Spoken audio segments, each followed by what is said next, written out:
PPC Sawgrass, and you'll see it. Download it for free. You have all kind of information about the tournament at your fingertips. This week's tournament is in Wilmington, where the Black Squirrels don't care if you're trying to play golf or drink a beer. They just would like you to feed them something.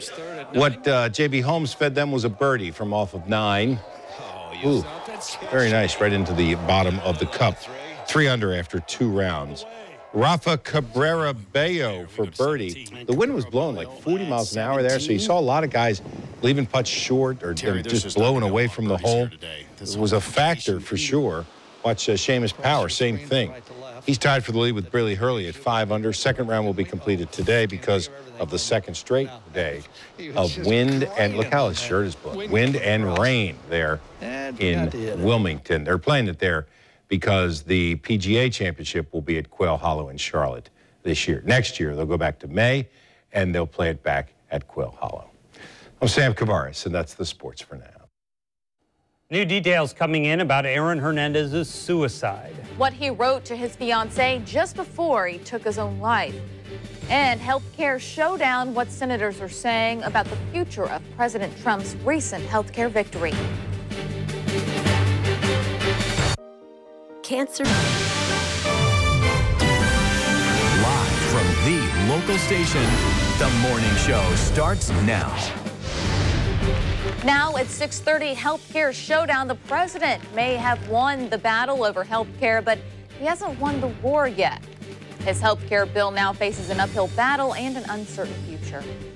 You've got mail, but for some people in Nassau County, it won't be delivered. Why their mailbox may be to blame. Ahead. A wild animal on the lam. How somehow this zebra you see running just broke free, wreaking havoc in one Florida community. That is maybe my favorite video of the day. If you saw that in your backyard, you saw that zebra just running with like a pool, I don't know what I would do. I'd be like, what? Who drugged me? This can't be real. Mark, to give you a weather toss you can't handle, great day for zebra running? I think so. Let's go chase some zebras, right? Maybe they're just getting too anxious over all the smoke that we've been smelling around the area. This is a loop over the past 12 hours. You can see how the smoke has been showing up on the Doppler radar, just pouring into the Callahan area and in towards western Duval County. So there you can see the smoke that's been aiming at us through the evening. So you may smell it if you're waking up this morning around Duval, even in towards Camden County. These colors here, the reds and the purples, indicate very high to extreme levels of fire danger today. We've got low humidity, high winds. This is all culminating in the potential for more fire outbreaks. Yesterday, some of the folks fighting the Okefenokee fire, they were saying this was one of the worst days ever because they were dealing with winds at 40 miles per hour, and they were seeing spotting out to about a mile away from that fire. So more fires could jump or spot away from that today. So there is the concern that we could see the potential for more fire growth today. Be careful if you're doing any type of outdoor burning. It's certainly not a good idea. If you smoke cigarettes, put them in the ashtray. Just don't toss them out the window, because so often that's what spreads some of these fires. You can see outside, we're going to wake up to some nice clear weather today. Plenty of sunshine out there.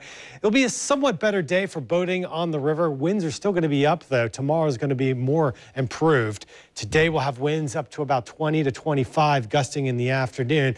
And those winds will be out of the west and northwest. So you'll probably smell some of that smoke here around Folkestone in through Kingsland, where you're dealing with temperatures this morning in the low 50s. It feels very pleasant, even along the coast. With that west wind, you're getting no moderation off the Atlantic, where it's 54 in St. Augustine now. So as we head through the course of the day, we'll have sunshine. These are the clouds that have moved on out. So plenty of sunshine is with us, and we'll see temperatures today climbing into the mid to upper 70s. I'll talk more in details about the weather coming up. See you then. House Republicans are basking in their health care win this morning, but that win may be short-lived. The bill heads to the Senate, where it still faces an uphill battle. Senators on both sides are already expressing reservations. Republicans are openly questioning the process their House colleagues used to push the bill through. Senate leaders say they won't take up the bill until it receives a congressional budget score. To pass, the Republicans can't afford defections in the Senate. That could be tough. You're not going to get one Democratic vote to support it in its current form because of the pre-existing condition, because of the tax cut, because of losses of coverage. The bill could take weeks and even months to get passed. There is a working group to try to find consensus among GOP senators to pass the bill, but that group does not contain any women. Both Florida and Georgia rank among the top states in the nation when it comes to the largest number of violations of the federal Safe Drinking Water Act. Channel 4's Ethan Calloway shows us what one group says must be done to improve our water. Well, in this 26-page report, an environmental nonprofit finds nearly 1 in 4 Americans' drinking water comes from unsafe or untested contaminated sources. And here in Florida, it's one of the worst. The study finds the top violations by population were Texas, Florida, Pennsylvania, New Jersey, and Georgia. It says 7.5 million Floridians were exposed to unsafe water in 2015. The council points out the EPA is responsible for enforcing rules for public water systems, but says nearly 9 in 10 drinking water violations were not enforced. In a statement, the EPA pointed the finger, saying, quote, "This is an area in which the past administration failed, as we saw in the devastating consequences of Flint, Michigan, and East Chicago, Indiana. To fix the problems with the tap water supply, the nonprofit's report found there needs to be more funding to fix aging pipes. Water treatment plants need to be updated so they can find better ways to disinfect the water, and there needs to be a better system to enforce violation." Now, the nonprofit did not look at violations in any of the states included in the study by county. I'm Ethan Calloway, Channel 4, the local station. In just a few hours, the anti-crime group Mad Dads will hold the crime walk. Its message, no murders in May. There have already been 2 murders so far this month, less than a week in. If you want to join in, the walk is set today for 11 a.m. at the intersection of Myrtle and 19th Street. The route is to continue down Myrtle and end at Edward Waters College. We now know the name of the man killed in one of those shootings. This one happened in the Moncrief Park neighborhood. 35-year-old Gary Johnson was killed when a gunman opened fire on 4 people Tuesday night.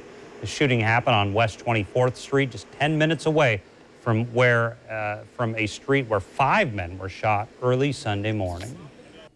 Covering Alachua County, a credit card skimmer is discovered at a Gainesville gas station.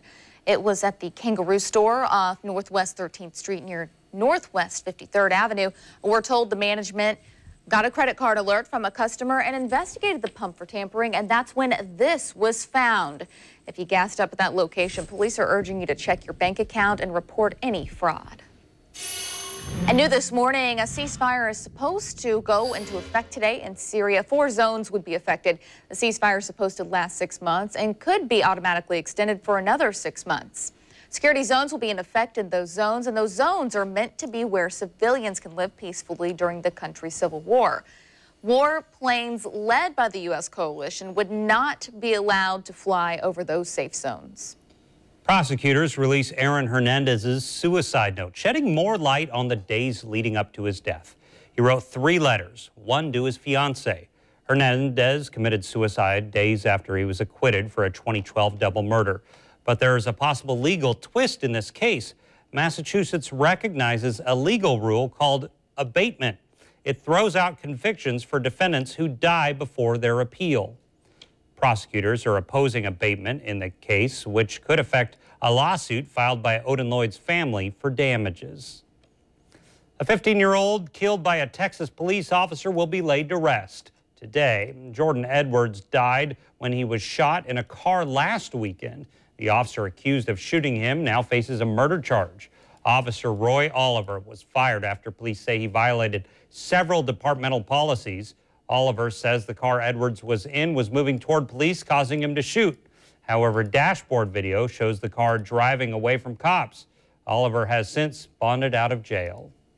Focusing on Florida now, the legislature appears to be on the verge of making mandatory recess for Florida schools.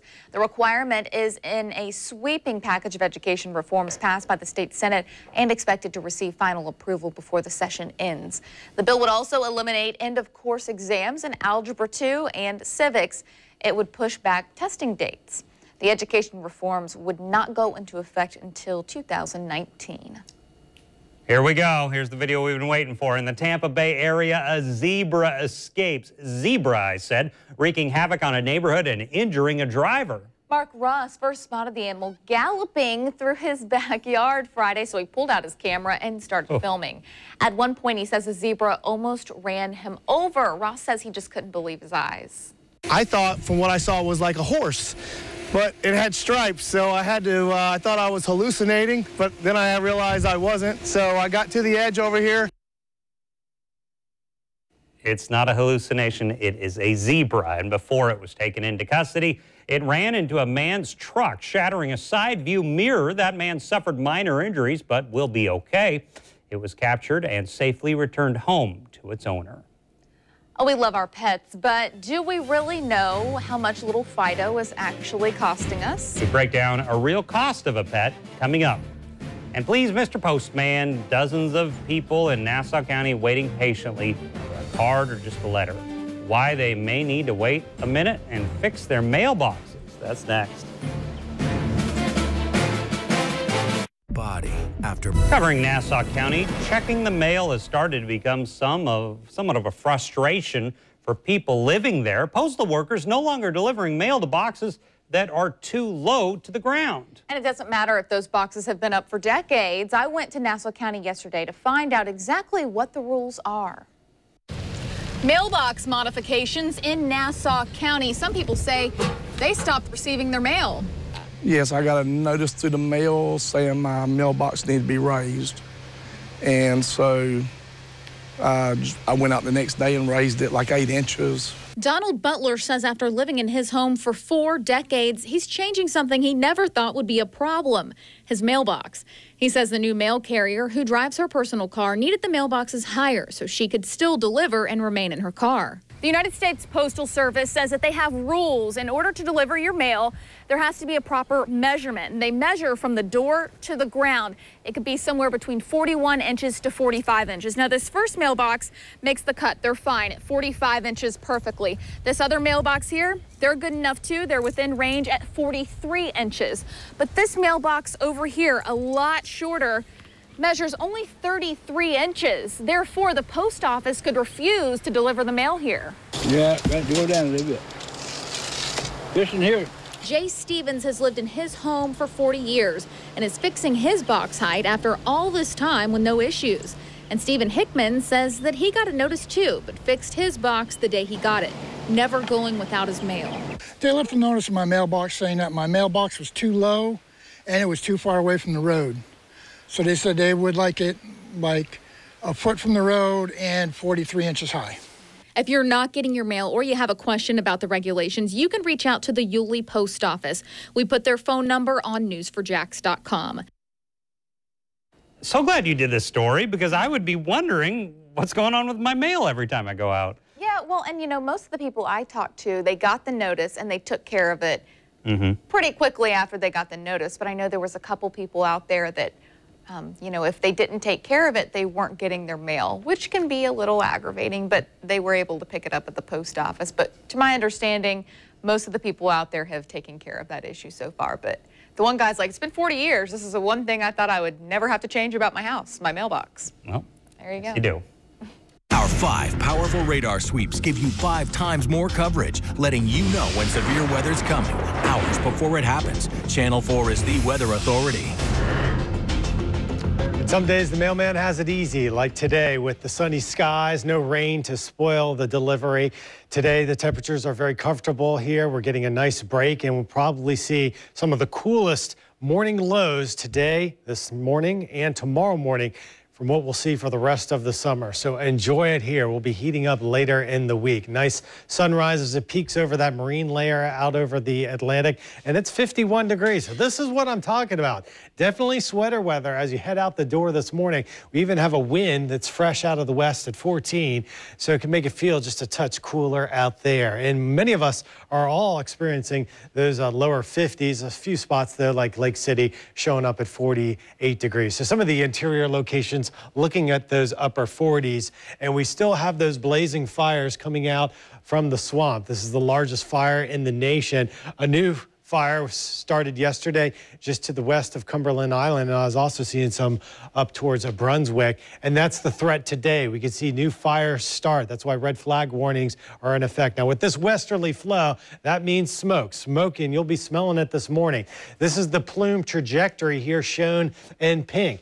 These are the fine particles that could cause respiratory problems, and today we're going to see that threat back towards Jacksonville, and watch how it actually fans. The smoke will be carried in from that wind as we head through 3 o'clock in the afternoon, pointed right here towards Jacksonville. So for those of you going to the Shrimp Festival, you might actually start to smell some of that smoke as we head towards the evening. Notice how the plume expands and shifts towards the north. So here we are targeting St. Mary's in through Fernandina Beach and also in through Talbot Island. All that smoke getting shifted away from Jacksonville as we head towards the evening as it lifts towards the north.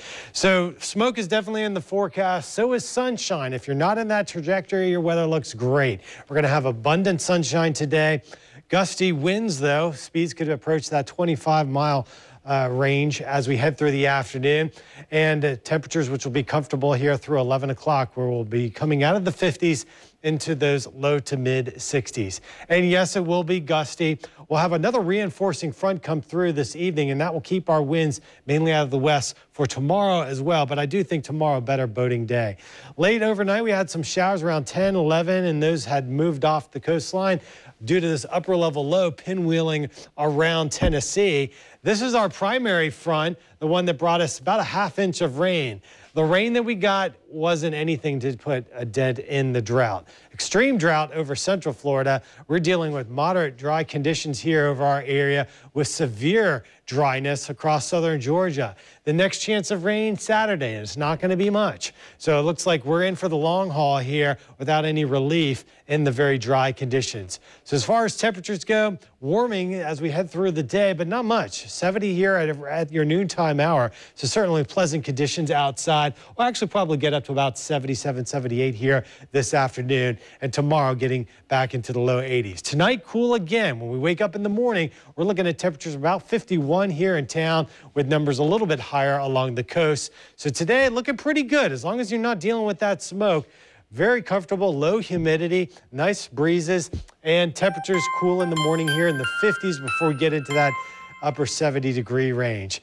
Over the next couple of days, pleasant. Monday, still looking good with those low 80s. We'll have a front come through. That's why we get a little bit of a dip there, and then it's higher from here on out. Next week looks scorching hot. Perhaps we could be dealing with temperatures in the mid-90s as high pressure builds in with a stiff west wind. I think for the players, Thursday, the winds won't be as strong as Friday, and then Saturday, we may have to contend with a few scattered showers. Guys. Today, our Jacksonville Jaguars will be helping promote healthier lifestyles. Partnering with the Dairy Council of Florida, the Gridiron Cooking Challenge allows kids from local elementary and middle schools to create their own recipes and judge them.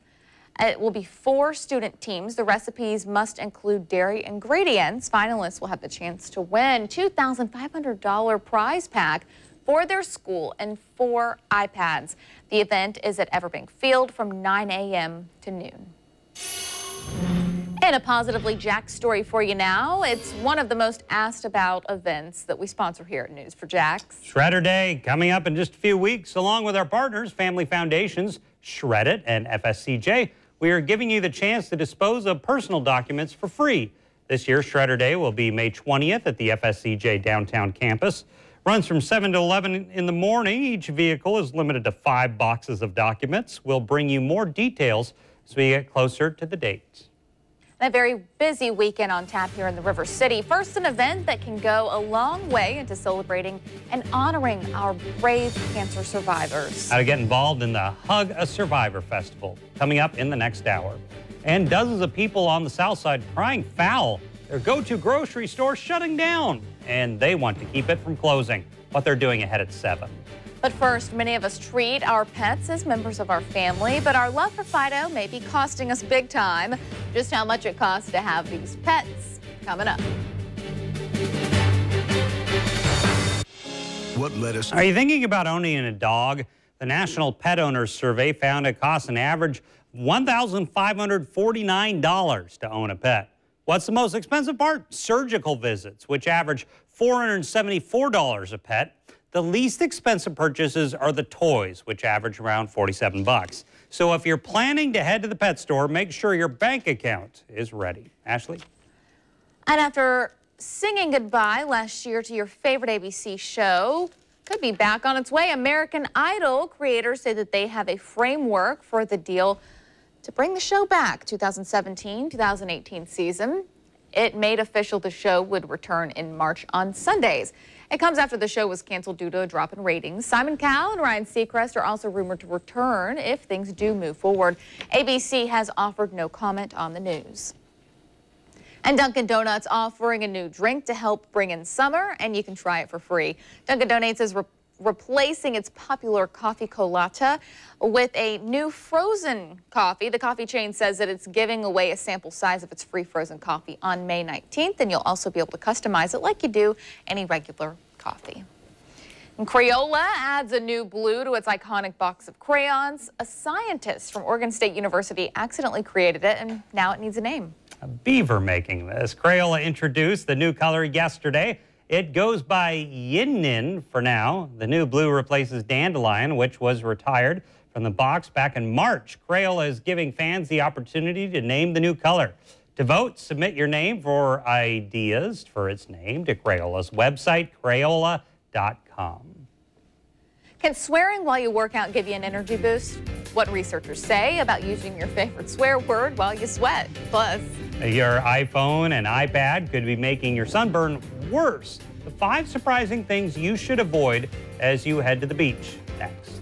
The I-Team exposes wrongdoing, holds the powerful accountable. If you see something that needs investigating, take a video or picture and text it to 479-NEWS or email it to iteam@news4jax.com. Can you swear while making your workout? Can you swear and during your workout? Will it make you stronger? These researchers certainly think so. a team of British and American researchers at Keele University conducted a study with 52 volunteers, and they were placed on cycles and asked to perform one workout without swearing and then another while doing so. The results showed an 8% boost in energy when they swore versus when they didn't. Lead author in the study, Richard Stevens, believes that it's due to swearing providing the mind a distraction, so it allows you to kind of push harder. Another reason is, quote, simply feels good to swear. I don't know. I'm not going to say anything because I don't want to say the wrong word. Yeah, don't do that. Oh, did you know that your iPhone or your iPad could actually be making your sunburn worse, and that's not the only thing causing damage. A study by the American Academy of Dermatology found that these 5 things can decrease the effects of sunscreen. iPhones and iPads, which can cause an indirect sunlight reflection and increase UV exposure. Advil, Aleve, and Benadryl, which make you more sun-sensitive. Limes, lemons, and celery can cause chemical burns. Perfume with musk, lavender, and lemon. And last, insect repellent, which dilutes sunscreen when applied together. You know what else I've heard can cause sunburns? Not wearing a hat. Yeah. Your head looks okay today, though. Not last week. Okay. Next hour of the morning show starts now. Live from the local station, the morning show starts now. Fighting blight. Cars already lined up for the city's annual tire and sign buyback event. An easy way you could make a couple quick bucks. After an emotional 2-week trial, the jury could get Green Brown's case in just days. A look at what happened in court. Upset with Winn-Dixie, a group of local seniors say the grocery store is vital to them. Their words for the company ahead. Well, good morning. We are glad you were with us this Saturday. We'll get to all those stories in a moment. But first, in the last hour, the National Weather Service has put our area under a red flag warning. It goes into effect this afternoon. And that means any fires that could happen today could spread rapidly. And when our producers came to work overnight, they said they could smell the smoke. I could smell it too when I came in. I guess, gosh, what time did we? probably 4 in the morning. I could smell it in the Jacksonville Beach area, Mark. Is that because of nearby fires? It sure is. That wind direction has been pointing from the fires to Jacksonville all night long, so certainly you'll probably smell it out there. Those westerly winds have reached St. Augustine, and they're blowing at about 12 miles per hour. Certainly comfortable temperatures out there as we see plenty of sunshine. Numbers are in the low 50s. It is cool for sure, and you'll need that sweater as you head on out the door. Right now in Jacksonville, it's 51. Some spots in the upper 40s. Very pleasant. It's like early spring out there. And after the heat that we've seen, this is refreshing. No rain is in the forecast for today, and temperatures will remain very pleasant as we head through the afternoon in the 70s. But it's the wind, and the wind combining with low humidity, which has resulted in that red flag warning, meaning fires can jump very quickly. Looking at some of the reports from the firefighters yesterday out in those blazes, they were saying that those fires were jumping more than a mile away from that fire. And that was all due to those winds gusting to 40 miles per hour yesterday. Well, it won't be quite that windy today, but winds could easily get up to around 20, 25. This is the forecast. Here's 29 mile per hour winds, possibly gusting this morning through the afternoon.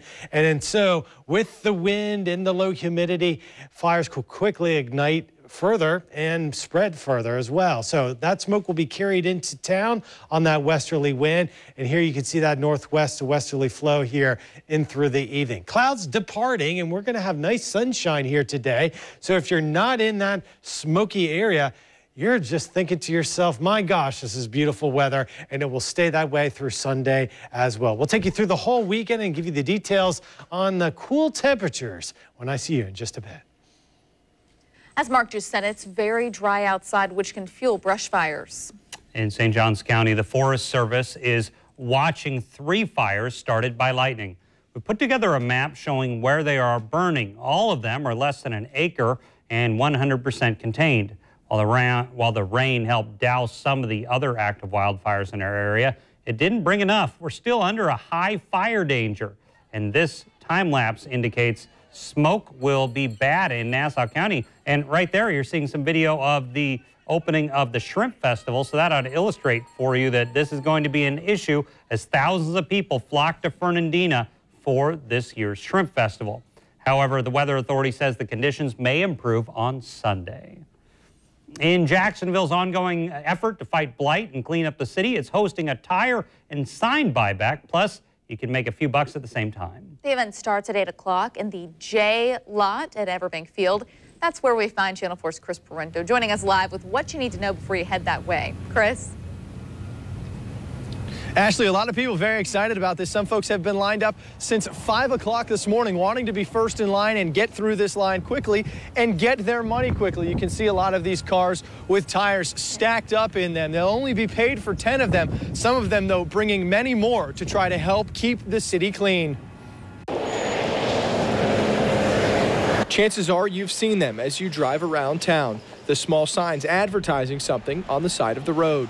Councilman John Crescenbenny says prosecuting those who put the signs out can be challenging and costly, but he hopes having events like this will make those people see that when their signs are put out, they're quickly picked up. Some of those bigger offenders, they change their phone numbers constantly. There's no physical address we can track them to. It's a tough. I mean, they figured out how to. They stay one step ahead of us and figure out how not to get caught. The city is accepting up to 40 signs per person, found in neighborhoods, on street corners, or along public right-of-ways. Permitted signs, real estate signs, or metal signs with a permit number are not eligible. Up to 10 tires per person from cars will be accepted.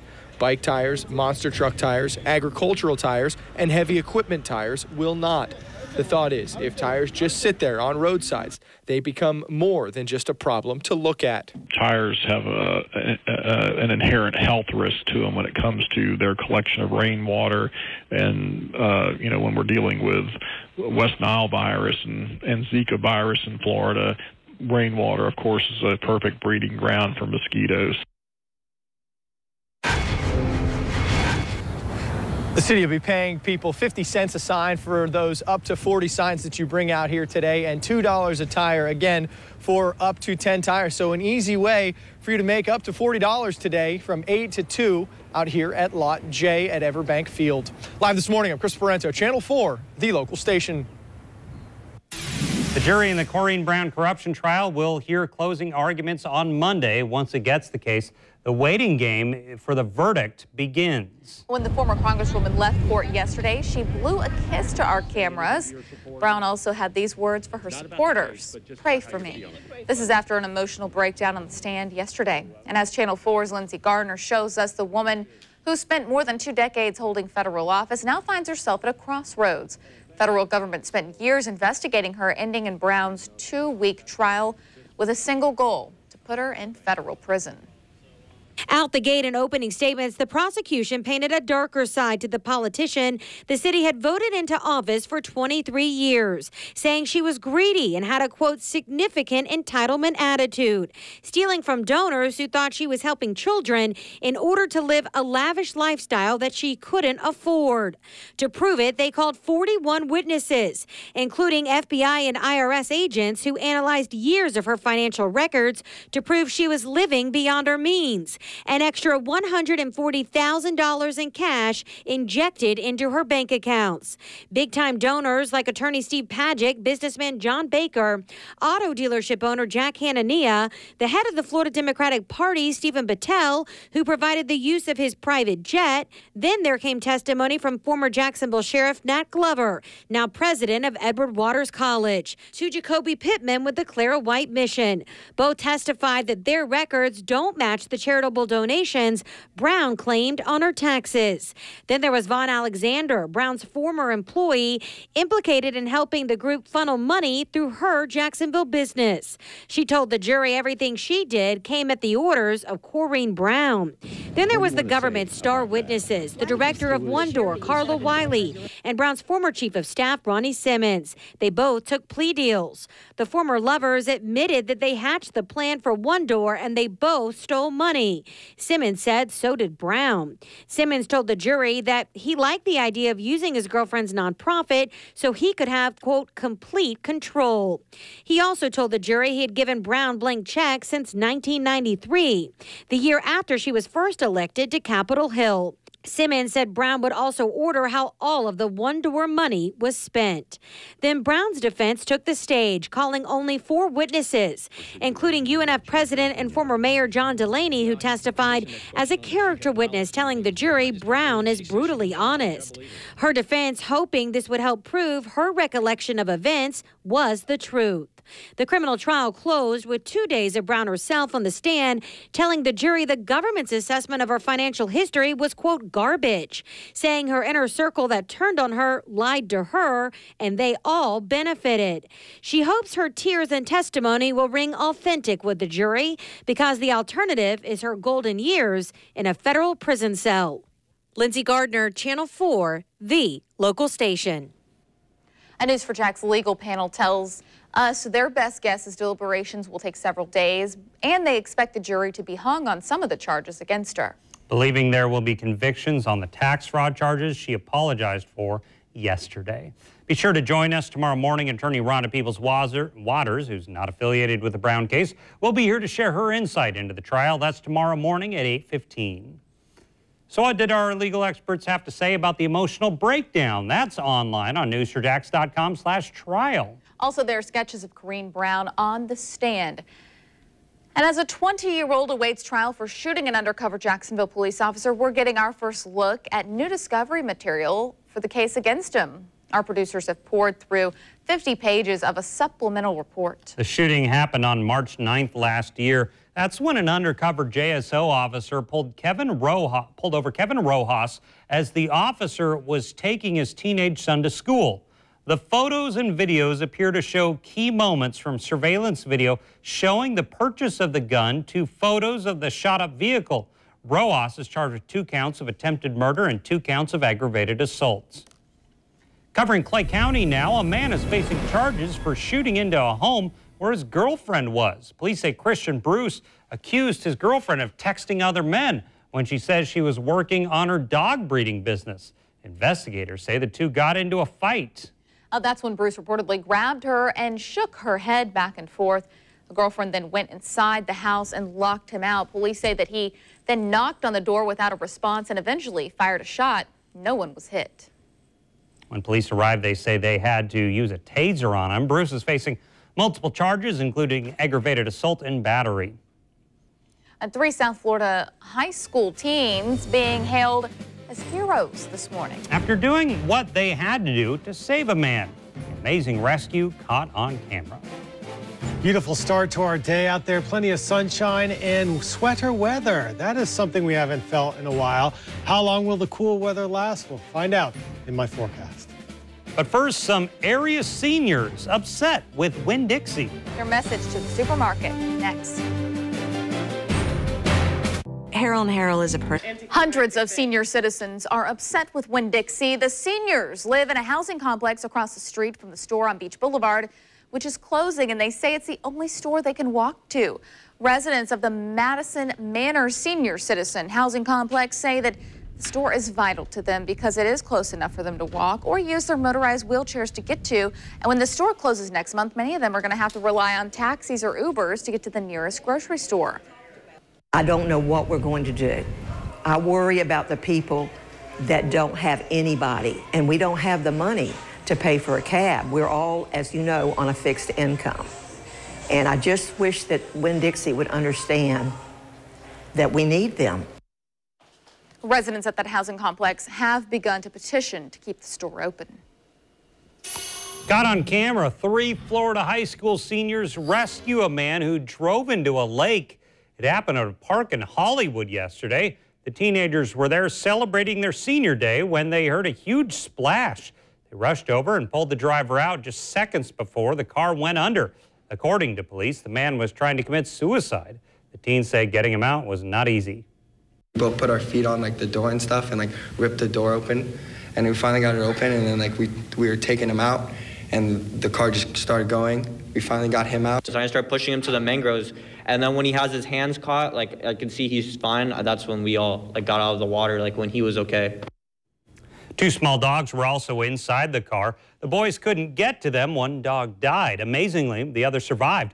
It was underwater for almost 15 minutes. Drivers say the puppy managed to find a small pocket of air. In just a few hours, all eyes will be on Church Hill Downs. That's where the annual Run for Roses is taking place. Classic Empire is favored to win the Kentucky Derby. The horse will race from number 14 position today. No horse has ever won from that post, so he does have a tough task ahead of him. From the hats to dresses, one thing everyone talks about would be the Derby fashions. And we are your place to see what some of the people will be sporting this year. That is ahead at 8:45. Our 5 powerful radar sweeps give you 5 times more coverage, letting you know when severe weather's coming, hours before it happens. Channel 4 is the weather authority. And definitely the weekend starting out on the cool note, and this is a refreshing change from the heat that we've seen. Enjoy it now because temperatures will be climbing into the mid-90s here. Not today, not tomorrow, but as we head into the middle of the upcoming week. So sunny skies, looking pretty good out there. Enjoy the weekend. The only factor we've got to contend with is this extreme fire threat out there. Fires could rapidly spread today. This is the view over downtown where we're pointed towards the sunshine, but the other view shows some smoke, and temperatures are cool this morning, nice enough to get out and enjoy it. We're seeing a big drop out there with digits about 12 degrees cooler this time in Jacksonville compared to 24 hours ago. And here we are at 51 degrees, very refreshing out there. All of us dealing with temperatures in the 50s, except there are a few inland spots west of Highway 301, which have actually dipped down into the upper 40s. But we're already starting to warm up here with that sunshine, and we're going to climb to about 77 in Jacksonville. A few spots may actually get to around 80 degrees. And certainly for tomorrow, we'll all be into the low 80s. But sunshine and breezy conditions. Breeze and low humidity, not a good mix, and that is what's causing very high fire danger levels here. The counties in purple, St. John's into Putnam County, extreme levels of fire danger. When we're seeing these type of conditions, wildfires can spread very quickly today, and so the threat is high for for additional spotting here today. The rain that we had on Thursday and even overnight, some light showers came through, not enough to put any type of damper on there. Here's that upper level low churning around. You can see the motion following that circulation in the upper levels, but now it's all dry air funneling down, and we've got westerly winds replacing those clouds. So today, with that west flow, what we'll probably see is some smoke that you may even smell out there now if you live around Callahan, Hilliard, even into areas around Julington Creek. We've been seeing reports, hearing them of smoke there. And here's that westerly flow, 11 into the afternoon, pushing some smoke back towards the beaches. If you're going out to the Shrimp Festival, I think the smell of smoke may actually increase into the evening tonight, around 5:30 into the overnight time period. You notice this little coloration here out over the Atlantic. This is a wind surge as another front comes through late tonight while we sleep. All that does is reinforces the dry air, and tomorrow we'll still continue with that westerly flow, putting smoke into the forecast here locally. No rain in the outlook here over the next couple of days. We'll probably see some showers as we head into probably on Saturday for the upcoming week. But highs here, looking at that in the upper 70s. Forecast looks pretty good for us here to get us through the day. The extended outlook looks like this. As we jump ahead through the upcoming work week, we're going to see those 90s return. It will get hot here. Enjoy the weekend, although it could be smoky. Temperatures are comfortable, and tonight we'll get down into the 50s once more. Bundle up. It's an event that's positively Jax, and it's one of the most asked about events we sponsor here at News 4 Jax. Shredder Day is coming up in a few weeks, along with our partners Family Foundations, Shred It, and FSCJ. We're giving you the chance to dispose of your personal documents for free. This year's Shredder Day will be May 20th at FSCJ downtown campus. It's going to run from 7 to 11. Each vehicle is limited to 5 boxes of documents. We'll bring you more details as that event gets closer. And next time you play the Florida Lottery, it could come with a warning. When you may start seeing the notifications. It's been nearly a year since an autistic man's caretaker was shot by a police officer in Miami. At the state capitol, I'm Jake Stofan. I'll tell you about legislation that would require officers in the state to be trained on how to deal with people on the spectrum. The Jacksonville Market's best. Almost a year after an autistic man's caretaker was shot by Miami police, a bill is now headed to Governor Scott's desk. As Jake Stofan reports, the bill's purpose is to prevent unnecessary escalations between police and those with autism. Last July, a police officer's commands for an autistic man to lay down fell on deaf ears. The subject didn't know what he was being asked to do. The officer fired, hitting a caretaker in the leg. The officer, Jonathan Aletta, was charged last month with attempted manslaughter and misdemeanor culpable negligence. Months before the shooting, state lawmakers failed to pass legislation calling for more police training for police who encounter those on the autistic spectrum. They aren't making that mistake this year. The rate of birth with children falling under the autism spectrum, it's just going up so much that we knew that we had to put something on the books immediately. Victoria Zepp has a son with autism. She worries what could happen if her son were to have an encounter with officers. You know, the fear that would go through my mind if my son were stopped and panicked or didn't understand what the person was saying. Zepp says these negative encounters aren't the result of bad officers, but a lack of training. The Department of Law Enforcement is currently developing training for officers on how to identify and deal with situations involving a person with autism. They're already in the middle of working on it already in anticipation of this becoming law, so it'll be here sooner than later. There isn't a mandatory amount of training specified in the bill, but Zepp says she'll take quality over quantity on the issue. I'm less concerned with the hours, more concerned with what is that going to look like? How is that going to come together? The autism training would become part of law officers' 40 hours of continued employment training they receive every 4 years. Reporting from the state capitol, Jake Stofan, Channel 4, the local station. If you drive around the River City, no doubt you've run into road construction. For one woman who lives on the South Bank, that progress comes with a price. Cracking floors and walls, she says FDOT owes her money. Her story ahead. But first, as the House celebrates the passing of health care reform, it faces an uphill battle in the Senate. The test, one GOP senator says the bill must pass before he's going to vote on it. ShopGoodwill.com. Live From the local station, The Morning Show starts now. His heartbreaking story has become a rallying cry for Democrats, and it may prove crucial in passing health care reform. I asked, does it pass the Jimmy Kimmel test? Would the child born with a congenital heart disease be able to get everything she or he would need in that first year of life? But what other tests will health care reform have to pass before it becomes a law? No murders in May. That's the rallying cry for one local crime-fighting group. But after 2 murders just this week, the organization says it's time for the community to step up. And next time you buy a lotto ticket or scratch off, it may come with a warning. What those warnings could say. We'll get to all that in a bit, but it is colder out there this weekend. Yeah, colder than it's been for sure. Should we gamble, take a gamble and go outside today, Mark? Or what are you thinking as far as outdoor plans?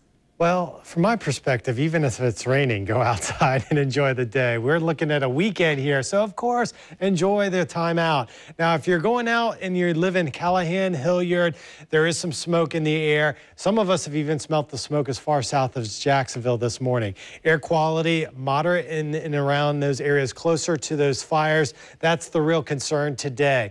If you're doing some exercising in those areas across Nassau County, you may want to just stay on the treadmill this afternoon. But you can see the skies are sunny. It's very inviting to be outside, and temperatures are refreshing. Here we are with numbers in the 50s, folks, so definitely enjoy the cool weather. We've got another night tonight with temperatures getting about this cool before we'll heat up next week. So this is the weather that you'll want to enjoy. Temperatures in the 50s. We're headed into the 70s. Of details on what to expect for the weekend when I see you in a bit.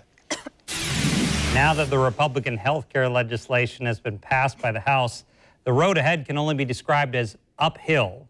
While GOP House members celebrated at the White House, there is no such love fest for how the Senate side of this will look at it on the nation's capital. But what will it take to get this bill to President Trump's desk? This has really brought the Republican Party together. As President Trump and congressional Republicans, despite this very public celebration and this declaration, we're going to get this passed through the Senate. I feel so confident. Are quickly coming to grips with reality. The Senate is going to do its own thing. The Senate will write its own bill. I mean, that's the way it works, right?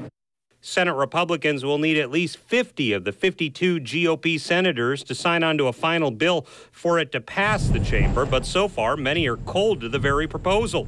Their House colleagues labored for weeks to squeeze through, already making it clear in statements that from the structure of the tax credit to the sunset of the Medicaid expansion, Obamacare's regulatory infrastructure, even the bill's defunding of Planned Parenthood, each major piece will need to be rewritten. There will be no artificial deadlines. We'll carefully consider the legislation passed by the House. We will work together carefully to write our own bill. We will make sure we know what our bill costs when we vote on it. Top senators from across the party's ideological spectrum now committed to working groups, an effort GOP aides say to reach crucial consensus before publicly moving forward on the bill. The 13-member Senate GOP working group doesn't include any of the 5 Republican women. Disagreements remain sharp on the balance between what the proper role is for the government in the system.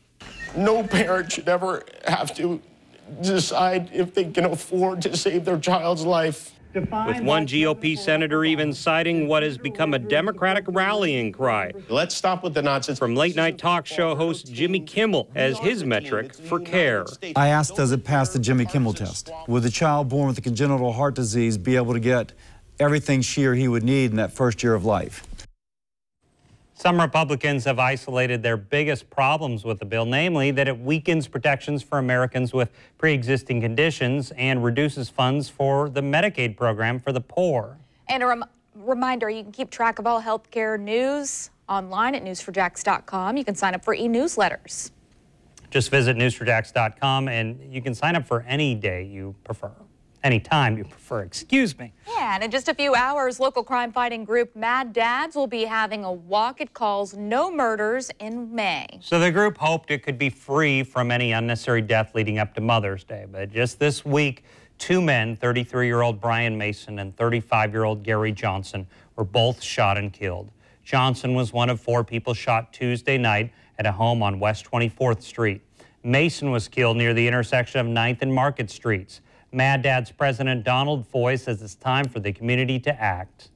It's hurting, because we know it's going on all over Jacksonville, going on all over the nation. But, our hearts go out, and what Mad Dads is here to do is to rejuvenate the community, that they take a stand, that they break the code of silence and tell what they know. The Mad Dad's Peace Parade starts at 11 a.m. at the intersection of 19th and Myrtle Street. The route will continue down Myrtle and end at Edward Waters College. And we have phone calls into the Florida Highway Patrols. We're working to learn the name of a person hit and killed on I-95. Troopers say that person was lying on the interstate. It happened early yesterday morning on the ramp to Martin Luther King Parkway. We're told the driver who hit the pedestrian tried to stop in time. It's unclear why the person was in the road. Covering Columbia County, some are calling it an epidemic in Lake City. Panhandlers becoming more and more aggressive. And they're getting the attention of local law enforcement. Isla Taylor says that she was sitting in her car when a homeless man approached her wanting food. He rapped on the window kind of hard, and I looked at him, and he kept pointing at my hands, my food. To me, that is just a little bit too aggressive. Yeah. I don't like to be approached like that, especially a woman by herself. Lake City's police chief says that it is time to crack down. She says homeless panhandlers are becoming more common in public areas because people continue to support them, only adding to the problem. Although panhandling is not against the law in Lake City, the chief is working on an ordinance that will define panhandling and where it can be allowed. A date on when the chief will present her ordinance to the city council has not yet been set. Construction along I-95 could be ruining a local woman's home. Christine Parker lives on Southampton Road near the I-95 overpass, and she says that heavy pounding from the reconstruction of the Overland Bridge is actually causing her walls and her floor to crack. Parker says that it could cost her over $25,000 in repairs. And since then, the construction they've been doing, all the heavy pounding has ruined my home. Despite the construction company in charge of the project saying it's taken steps to evaluate Parker's claims, they have been denied.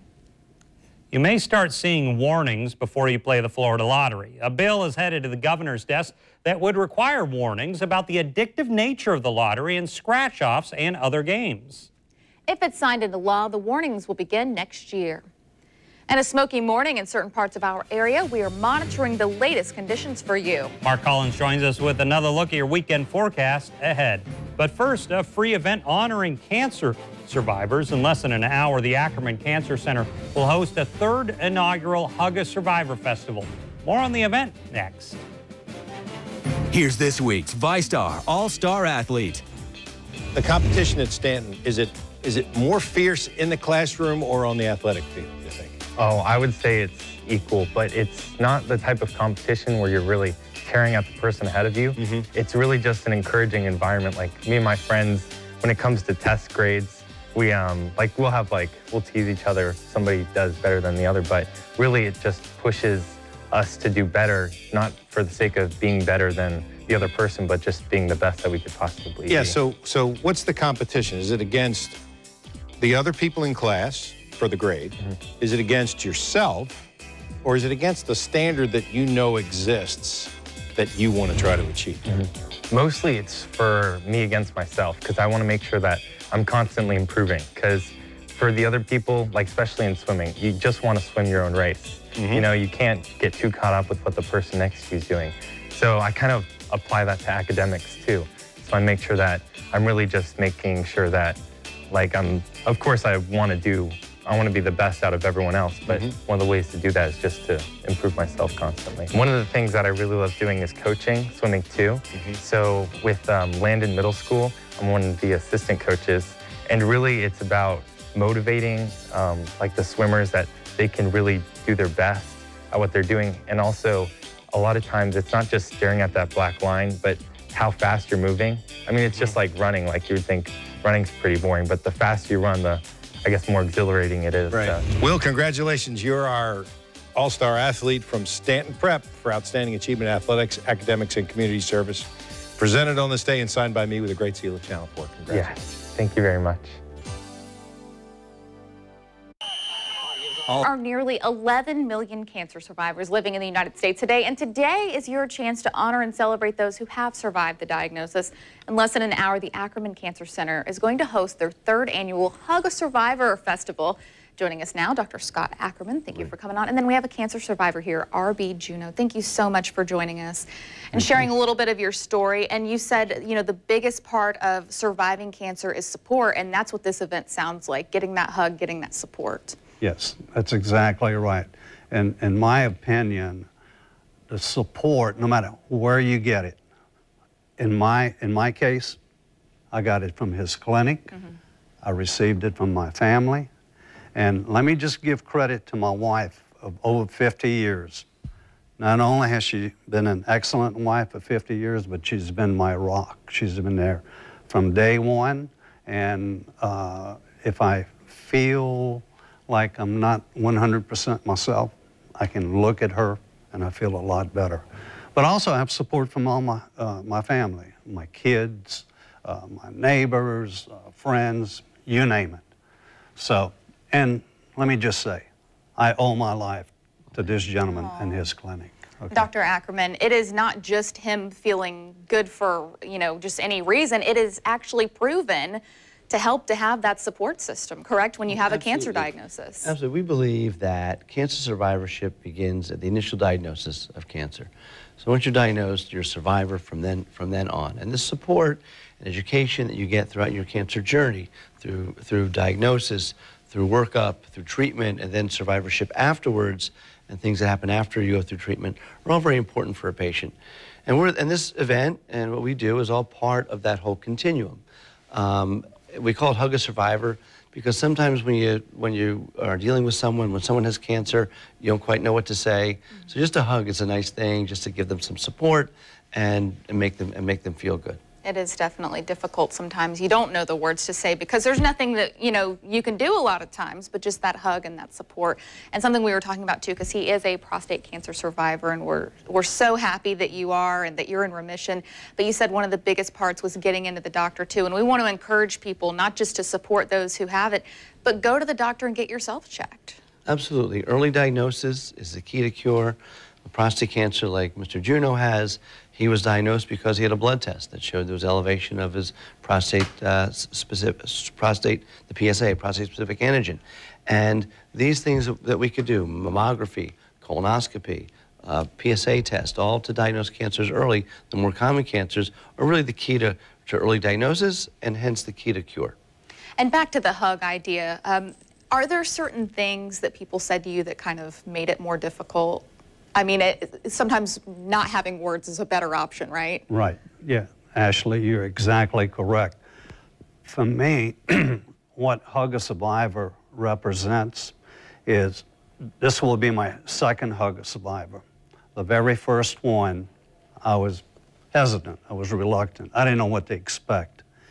And then I saw all these smiling faces walking around. And I couldn't tell who was a cancer patient or who was a support group. They were all having fun, they were enjoying themselves. And if I have time, I just want to say real quick, a real story. A young man with his dad was walking around, and he caught my eye for whatever reason. And we have a game there called cornhole. Yeah, you take the bean bags, and him and his dad came up to the game, and my son and I was running the cornhole game, and his dad came up to me and said, "How much is it to play?" And we do raffles to raise money, like, okay. I said, "There's no cost to play." Yeah. Okay, so they went out there and they were having the best of fun. So I went out, and I know we're raising money for the Cancer Society. I donated a donation in his sport. I got his tickets, and I went up to him and I said, "You are a winner in my eyes." Okay. So a very upbeat event here. It is today at 9 o'clock until noon. It's free and open to the community. It is at the Ackerman Cancer Center in Mandarin. We're going to post that information on the Morning Show page of news4jax.com, and feel free to share it with your friends.